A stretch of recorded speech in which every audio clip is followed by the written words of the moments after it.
बहुत समय पहले की बात है। रुद्रपुर नाम के गांव में एक बिरजू नाम का आदमी अपनी पत्नी राधा और एक बेटी रीमा के साथ रहता था। एक दिन राधा की मां की तबीयत खराब हो गई और उसके पास खबर आई कि वह अपनी मां से मिलने उनके गांव रामनगर पहुंच जाए। राधा ने सोचा कि उसे अब जल्द से जल्द अपनी मां के पास पहुंचना चाहिए। इस वजह से उसने अपने पति से कहा, मेरे घर से खबर आई है, मेरी माँ की तबीयत खराब है, मुझे तुरंत ही उन्हें देखने जाना होगा। रीमा और आप यहीं रहना, मैं जल्द ही घर लौट आऊंगी। ठीक है, तुम माँ को देख आओ, मैं यहाँ सब संभाल लूंगा। राधा अपनी माँ के गांव रामनगर चल दी और माँ से मिलने के बाद अगली सुबह जब वह वापस घर आई तो उसने देखा कि घर में कोई नहीं है। वह घर से बाहर निकलकर अपने पति और बच्ची को खोजने लगी। उसने आसपास के लोगों से पूछा, क्या आपने मेरे पति और बच्ची को कहीं देखा है? तभी उसे सामने से उसका पति आते हुए दिखा। तुम कहाँ चले गए थे? मैं तुम्हें सुबह से ढूंढ रही थी। और रीमा कहाँ है? क्या हुआ? सब ठीक तो है? मुझे माफ कर दो राधा, कल शाम से रीमा घर पर नहीं है। मैंने उसे हर जगह ढूंढा, लेकिन उसका कुछ पता नहीं चला। राधा उस पर गुस्साई। ये तुम क्या कह रहे हो? तुमने मेरी बेटी को खो दिया। तुम क्या कर रहे थे? उसका ध्यान क्यों नहीं रखा? पर अब क्या हो सकता था? दोनों साथ मिलकर रीमा को खोजने लगे।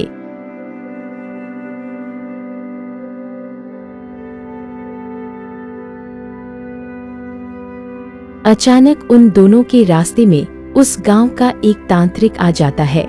मैंने तंत्र विद्या से तुम्हारी बच्ची को उस रहस्यमयी जंगल की ओर जाते हुए देखा है। वहाँ रीमा एक जादुई पत्थर में कैद है। मेरे जादुई खंजर के वार से शायद वह उस पत्थर से निकल आए। देखिए, मैं आपको अपनी मणि में दिखाता हूँ कि वह कैसे उस रहस्यमयी जंगल में चली गई है। चलो 1-2 खेलते हैं। ठीक है रीमा, हम फुटबॉल खेलेंगे, बड़ा मजा आएगा।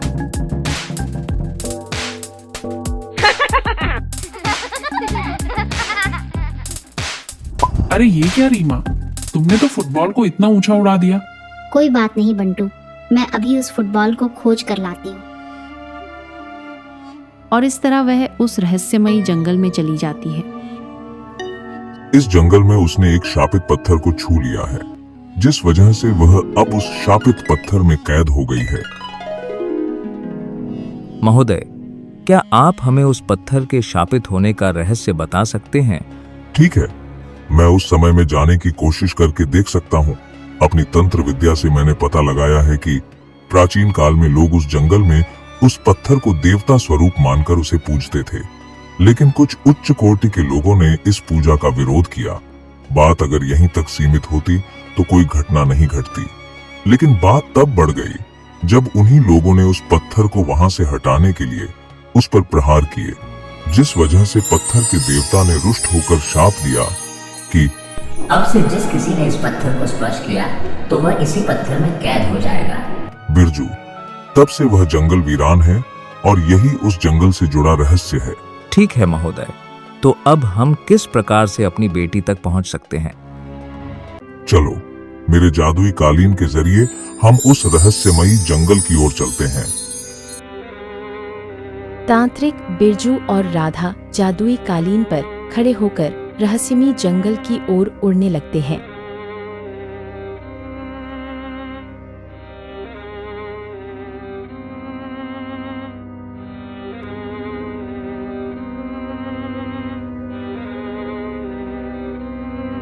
रहस्यमयी जंगल आने पर तांत्रिक कालीन को रोक देता है और सभी उससे नीचे उतर जाते हैं। वे रहस्यमयी जंगल में प्रवेश करते हैं। वहां जाने पर उन्हें एक पत्थर दिखाई देता है। जादुई चाकू के प्रहार से रीमा पत्थर से बाहर निकल आती है। रीमा और उसका परिवार तांत्रिक का धन्यवाद करते हैं। रीमा अपने माता पिता के साथ घर वापस आ जाती है। दोस्तों, ऐसी ही और कहानियों को देखने के लिए फिक्शन क्रेट को सब्सक्राइब और फॉलो करें। धन्यवाद। अगली बार फिर मिलते हैं एक और नई कहानी के साथ।